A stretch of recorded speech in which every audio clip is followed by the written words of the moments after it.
resurgence of COVID cases in New Jersey. Starting Thursday, new restrictions go into effect. But not a total lockdown yet. Bar seating will be banned. Indoor service at bars and restaurants will end at 10 each night. Outdoor dining and takeout can continue. Interstate, indoor youth sports and games and tournaments benched as well. The triggers, 6 straight days with new COVID cases above 2,000, hospitalizations tripling in 2 months, and a statewide positivity rate of just above 7.5%. News 4's Jen Maxfield is in Ridgewood with how businesses are taking the news. And Chuck, Governor Murphy took great pains today to say this was not a lockdown, but we do know that they're looking to get stricter 2 weeks out from Thanksgiving here. Now, as you mentioned, the bars and restaurants here in downtown Ridgewood are going to have some new rules to cope with, but younger athletes, they're going to have some new rules as well.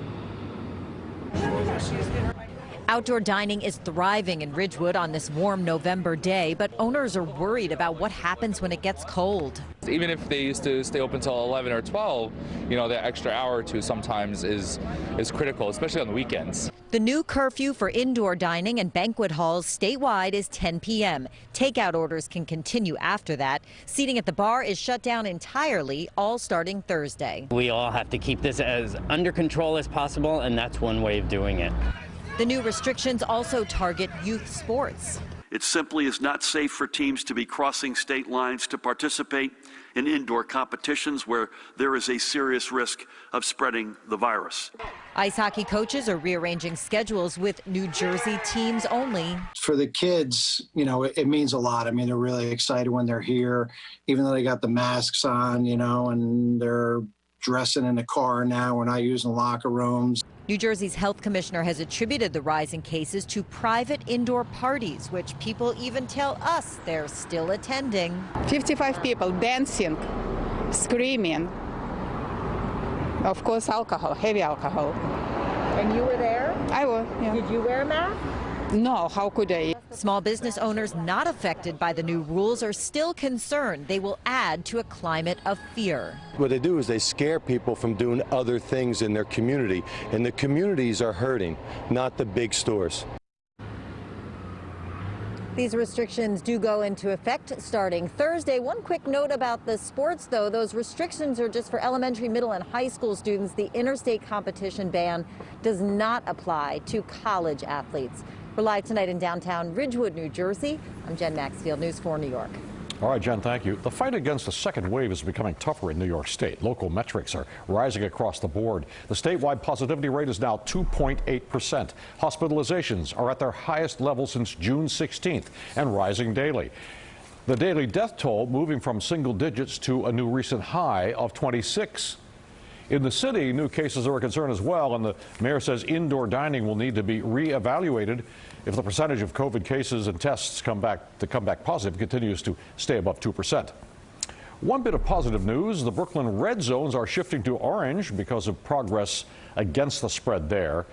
But Staten Island is heading in the opposite direction with a soaring positivity rate. News 4's Andrew Siff is live in St. George with efforts to bring it down. And Chuck, starting tomorrow, city health officials will be out here at the ferry terminal handing out flyers, reminding residents to get tested, even handing out personal protective gear. That after an alarming spike here on Staten Island. More people should be wearing masks. As you see, I have mine on. Maureen from Tottenville dismayed by the news her neighborhood is leading the city's current spike in coronavirus cases. Among those tested, 6.6% positive in Tottenville, 4.4% in Kew Gardens, Queens, and 4.1% in the Highbridge section of the Bronx. The senior citizens are being careful, but some of the young people aren't. Mayor de Blasio today said there's no specific super spreader event that triggered the spike. Key problem here is indoors and not wearing masks. Let's really emphasize that. So the city is asking New Yorkers to get tested soon, a message some already got today. Ramona is a mom worried about exposure in her own house. My son's tutor was tested positive. I'm just taking precaution to make sure I don't have it, only because he's been in contact with her. And I asked the governor if he'll impose similar restrictions on Staten Island to the ones he ordered in Brooklyn and Queens last month. Are you considering imposing a red, orange, or yellow zone anywhere on Staten Island? We're watching the numbers in Staten Island. Obviously, they're of concern, but we're not taking any action at this time. Today, Cuomo lifted some of the harshest restrictions in Brooklyn, a sign that what he calls the whack-a-mole approach can work. Neighbors we spoke with getting tested at Conference House Park, hoping everyone masks up and keeps their distance. People are doing as best as they can. You know, it's the time of the season. Hopefully everyone just keeps bearing through it and we can all get through this together. And the mayor repeated advice today that New Yorkers should avoid getting together on Thanksgiving. As difficult as that is, these indoor congregate settings have been traced as the likely source of the recent spread. We're live on Staten Island. Andrew Siff, News 4 New York.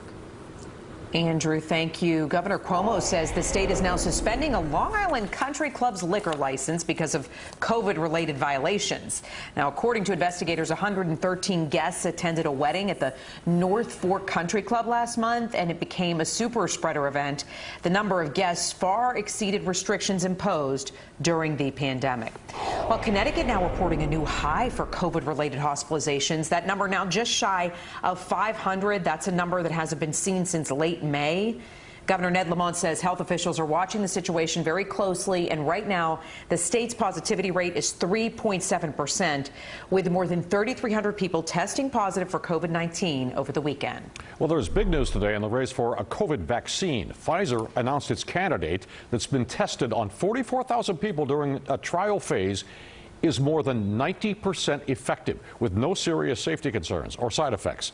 The company CEO says Pfizer is on track to produce 50 million vaccine doses this year, up to 1.3 billion doses in 2021. Pfizer is part of the Trump administration's Operation Warp Speed to develop a COVID vaccine.